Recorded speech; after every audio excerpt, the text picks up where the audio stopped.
So this is my community. This is Blue Island. I said earlier today, some people here might think of it as an environmental justice community. I just think of it as my community. It's been a landing pad for immigrants for generations, mostly Hispanic now, but it's a place that's very proud of its diversity, and it's proud of its working class history and all those things that mean something in a place like the Calumet in the south suburbs where Blue Island's located. This is my obligatory Blue Island really was an island slide. And I think it's important to talk about green infrastructure in a place that was surrounded by water 15,000 years ago. But that water connection is really important to our identity, and we're only now sort of rediscovering how important water is. That's because we've used it and abused it for generations, right? We've surveyed it, we've platted it, we've enjoyed it, we've canaled it, we've locked it, we've dammed it, we've polluted it, we've done everything we can. We made it a sewer, and now we're rediscovering that it's a place for recreation and a place that really gives Blue Island an identity all its own. And so these are some of the things that I think about when I think about green infrastructure, that all things always message that we said earlier. I don't care how we get there in Blue Island. I just care that we get there. So the thing I was going to talk about, plants, paddles, and people. These are just some fun approaches that we're doing in Blue Island that have proved to be really successful. So we just introduced, what's green infrastructure? Well, I'm an urban planner by training, and so when I talk about green infrastructure, my first thought is this stuff, right? The green roofs, the rain gardens, rain barrels. We're doing some of that in Blue Island, the rain gardens and rain barrels. But when you talk to an engineer or somebody from a municipality, these are probably the first thing they think of. You saw part of this already, this slide. Why isn't this green infrastructure? And I give credit to Chicago Wilderness for making me think about this. And how do we connect these trail systems and open space plans and all this stuff into that same green infrastructure vision? It's a really important way to get the community involved in change. And so if we want to make the CalSag Trail part of our green infrastructure, how do we get people on it? This is a paddle that we did down the CalSag. And what's fun about this is people that grew up in our community and in the sort of region are terrified of something like the CalSag. You know, they think you're going to grow a third arm if you touch the water.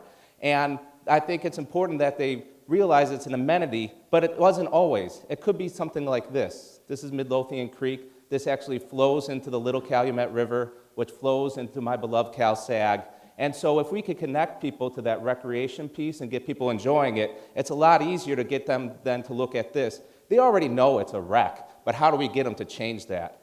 And, you know, as a city guy, you might think I just want to sit around with a big-ass map all day. This is a map that's so big it's pulled up to Nancy's neck, you know? And I really don't want to do that, ever again. And that's how, you know, we talk about green infrastructure at the municipal level too often. In terms of maps in a dingy room, this is how I want to talk about green infrastructure. You know, I want to take a Saturday to go out there and meet my neighbors. You know, it's always fun when you could give little kid big tools, and it's always worth taking a picture of that. And a reminder that, you know, grown-ups need to have fun too with this stuff, you know. We're always trying to generate the next leader in conservation, but the grown-ups want to do it.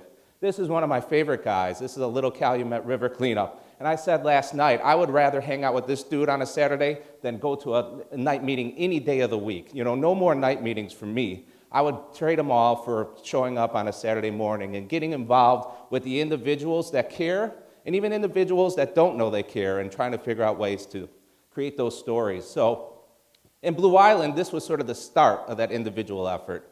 It's the Calumet Heritage Paddle, and Mark Bowman was instrumental for this. And we had the idea of taking people out on the CalSag in canoes and kayaks and giving them a guided tour of sort of the industrial ruins of Blue Island. Very appealing to me, and it turned out to be successful enough that people came back afterwards and said, how do we do that again? And how do we get more people doing it? So next we created something, the Calumet Waterway Stewards, and that was designed to address some of the issues that we saw as we were paddling. There's shopping carts. There's shopping carts from Venture in there. Venture doesn't even exist anymore. We then brought back kids from the Field Museum down and got them cleaning up the bank. And what I loved about this, I don't always recommend this, but, you know, there were no releases. There was no, I'm not going to sue yous or anything like that. And maybe as a municipality, that was a little bit dangerous, but it was a heck of a lot more fun to just throw kids into a creek with waders and say, clean it. And like when you were able to throw off the rules, we got a lot more energy, I think. And once we pulled out all the tires and junk, we started to see crawdads and frogs. And maybe crawdads and frogs aren't that exciting if you don't live in Blue Island, but in Blue Island, they're sort of a revelation. You don't even realize they're there until you go looking. And this was really our big project, Blue Island, Blue Water. It's able to bring together a number of Millennium Reserve projects. You've heard about Millennium Reserve Calumet Core. And this is in a small little neighborhood in Blue Island, 119th to 123rd Street, if you're familiar with the Chicago street grid. You see a range of partners that we've been able to bring there. That's the network mindset at work. This is the first part of that network. This is a tot lot. It's from the Blue Island Park District. They've been one of the partners. And we just sort of ran in and said, we want to do something. Let's get on board. We're able to bring the U of I master gardeners. If you've never worked with them, they're awesome. And we're able to get a lot of people out on a Saturday planting 700 plants. We then moved to the school, same thing. Ran in, said, you want to be a part of this. And everybody jumped on board. This was a project we did at Paul Revere Primary and Intermediate. We're working with the U.S. Green Building Council, so now we brought in another layer. Again, the master gardeners, but the U.S. Fish and Wildlife Service showed up for this one. ID and NARS here through the whole thing. And then one of our best partners, MPC, of the nonprofit world, explaining how to do rain barrels. All those little dots in that's the project area.